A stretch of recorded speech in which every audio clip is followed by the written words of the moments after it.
Hello everybody, good morning. Today from The Hague instead of Amsterdam. Welcome to another Seawolves pre-fun report for the Vendee Globe 2020. It's one day, actually 33 hours before the start, so things are really getting exciting now. And today we're going to look into the actual start weather, because we have the right weather forecast now, so we can all take a look at that. Maybe also good for you virtual regatta cats. Some people ask me if I race in the virtual regatta. I don't. Sorry, I just don't have the time. But good luck, of course, to all of you also tomorrow. And I also thought it would be nice to take a look at something that's also, I think, really cool, because in this Vendee Globe we actually have a couple racing each other. So more on that after we do a little analysis of the weather forecast. But today, let's look at what the start is actually going to be looking like, and what the strategy for most of the sailors probably is going to be. So for this edition, the sailors really have their work cut out for them. So as you can see here, let's take a look at the Bay of Biscay. This is the weather forecast for between 10 and 11 on Sunday, tomorrow. So that's when the start is going to be. And for those of you who are watching for the first time who didn't see my previous video, here I have a little chart with the first roughly 24-hour goal set up. So most of the sailors, for all of them, their first goal will be to get out of the Bay of Biscay. And well, as you can see, at the start we're going to have a more or less perfect situation for most of the boats. Looks like a steady 20 knots from a direction that will allow most of the boats to sail very nicely on a beam reach, or perhaps slightly into the wind. And because all of the boats have slightly different angles at which they perform the best, we're probably going to see the field spread out quite a bit in this first part of the race, because the wind is positioned in such a way that they can more or less choose their perfect heading. So having the wind kind of on a perfect beam reach angle means that all of the boats can really choose their own personal angle on the wind very, very precisely. So I think that this will maybe allow us to really see some of the top speeds of most of the boats. Especially for the foilers, this first part of the race is really, really advantageous, because the foilers don't really like way too much wind. Also, Alex gave a long interview yesterday and mentioned that having a lot of waves is the one thing that also counteracts sometimes the advantage of the foils a little bit.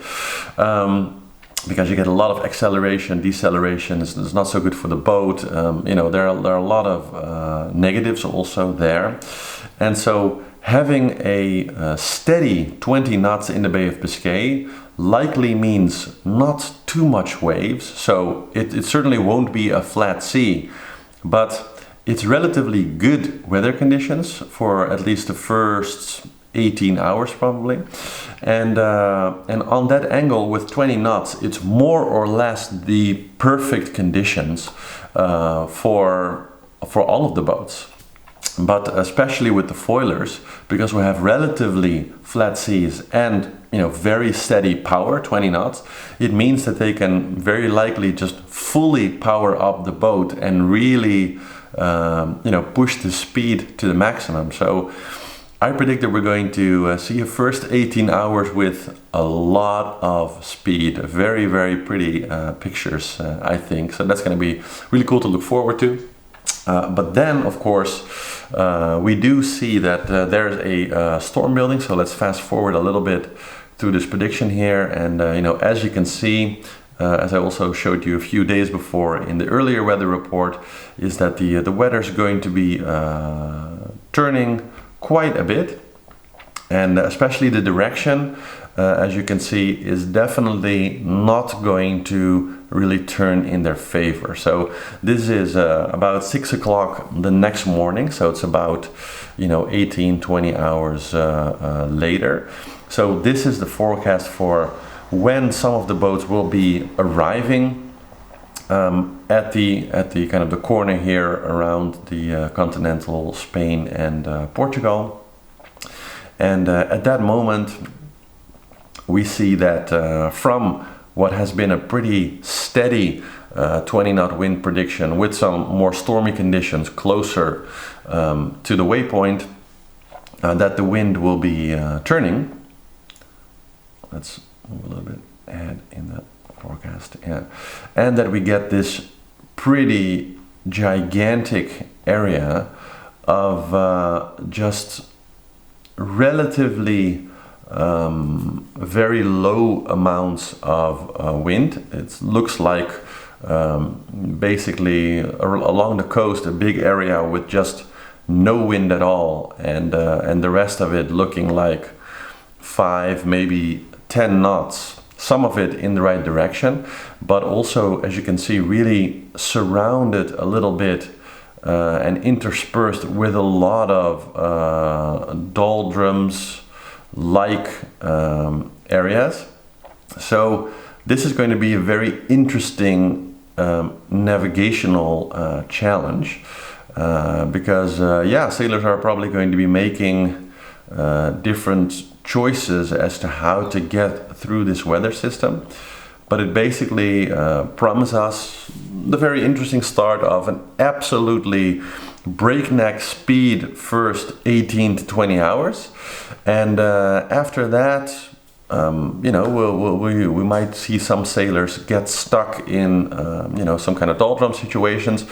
We might see some sailors powering through in a pretty good way. But it will be interesting to see. And also, like I mentioned in the previous video, the fact that the weather predictions are lacking a little bit right now because of the coronavirus and the missing input from all of the airplanes that are not in the sky. Some people in the comments on my last video said like, oh, this is not true, we use satellites these days, but we really don't.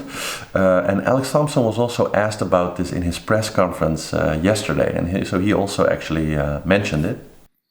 SV442, am I concerned about the lack of weather data this year? Well, the weather data really is getting better and better. We were able to use two main sources of information from the European, we call it the ECMWF, and the GFS, the Global Forecasting Service. And it's great information, comes in, the European comes in twice a day, and the Global Forecasting Service comes in 4 times a day. And sometimes the difficult bit is when they don't agree with each other. So that's when it becomes a bit tricky and you have to make some decisions. So as you can see, that is a real thing, and they've solved it mostly by combining different weather systems. But the sailors are all aware that especially this type of situation. So at sea, not too far from not too far offshore. That's a very typical situation where having lots of inputs from planes would be helpful to predict a very chaotic cluster of weather like this, and create some precision in that.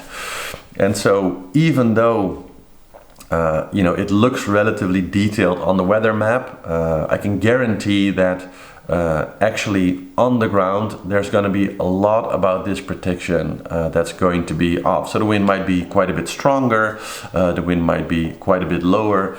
It's just very hard to see, but I think that this will definitely be right away a very interesting challenge for the fleet, and whoever makes it through that first set of doldrums is definitely going to have a major advantage, because the rest of the fleet might still be stuck for a while in that system, while once through we see again really positive wind predictions, really great wind for the next 10 hours or so down.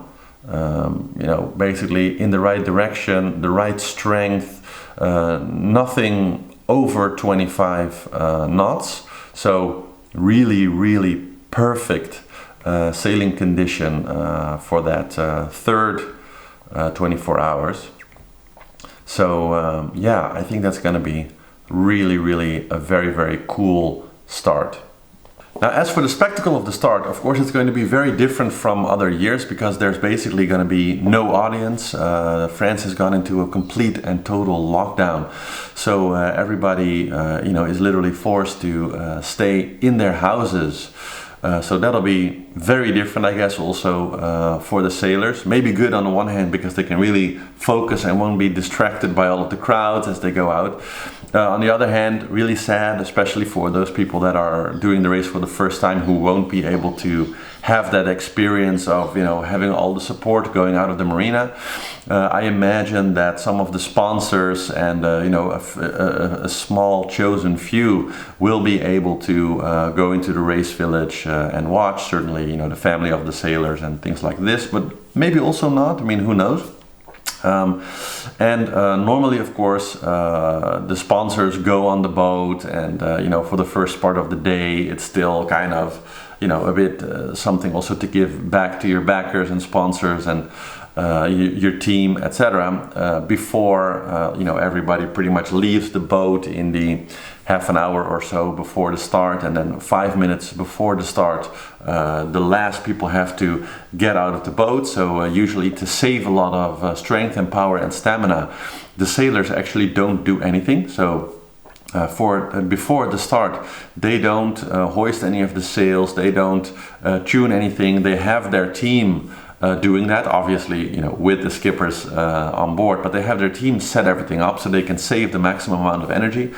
And then 5 minutes before the start, everybody has to have left the boat. So everybody starts leaving from like 15 minutes before, and then 5 minutes before the start, the boat has to be completely empty, just them on board. And from that moment on, it's no help and around the world solo. Now, like I mentioned, I also want to really discuss something that I think is just absolutely super cool.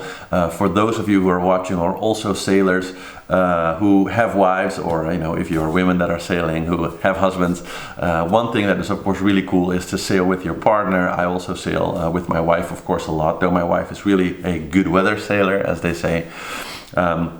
But I think it's really cool that actually there's two sailors in the race this edition, and that's Romain Atanasio, I hope I'm not butchering that name too much, and Sam Davis of Initiative Kerr, and his boat is the Pure Best Western, and they're actually a married couple. So I think that's just so cool that it looks like Sam Davis is really one of the favorites for the podium. She has one of the older generation boats, but fully modified with modern foils.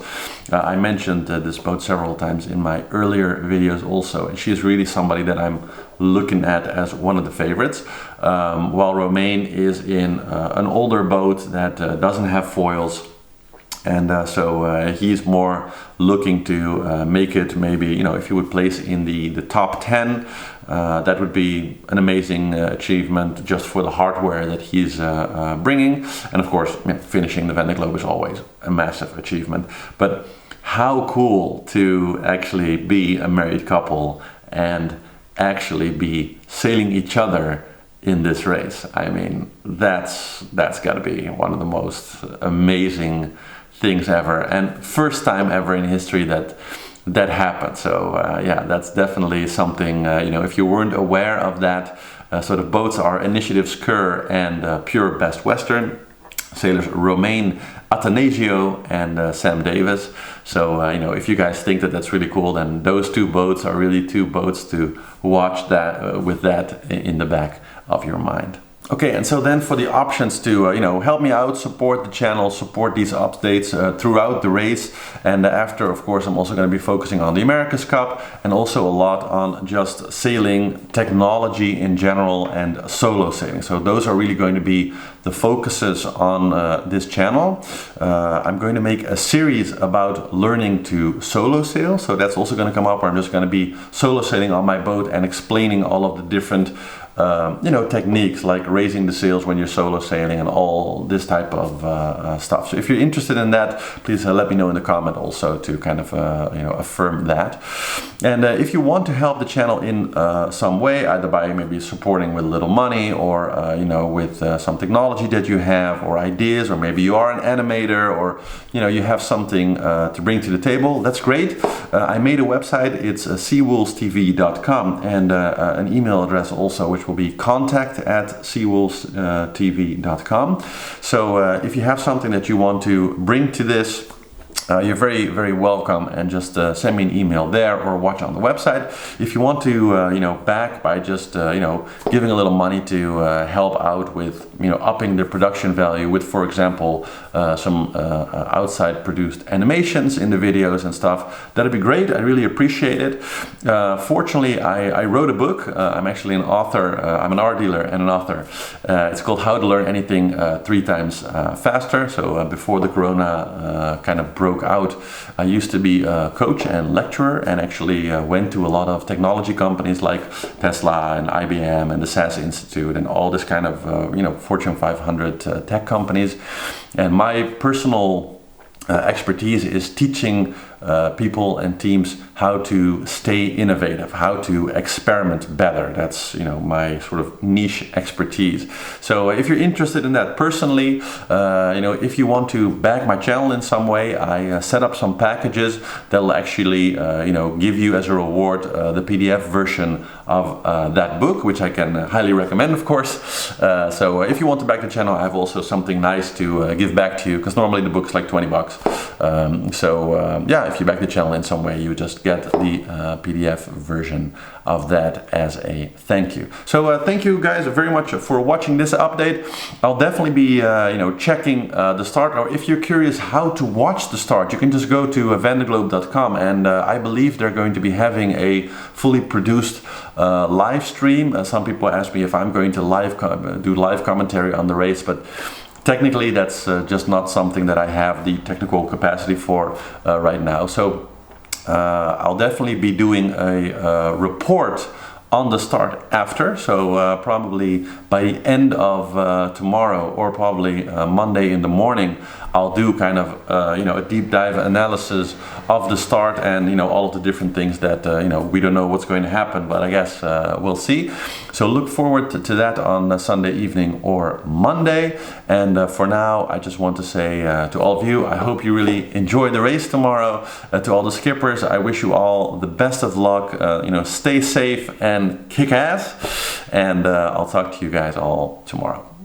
Oh, and the art piece that you saw behind me here during this video is actually by one of the artists that I represent. Is a German sculpture called Stefan Gross. It's made completely from bioplastic, so completely hand molded. It takes about a month to make one of these. And if you're interested in it, it's definitely for sale. So send me an email if you're interested in that.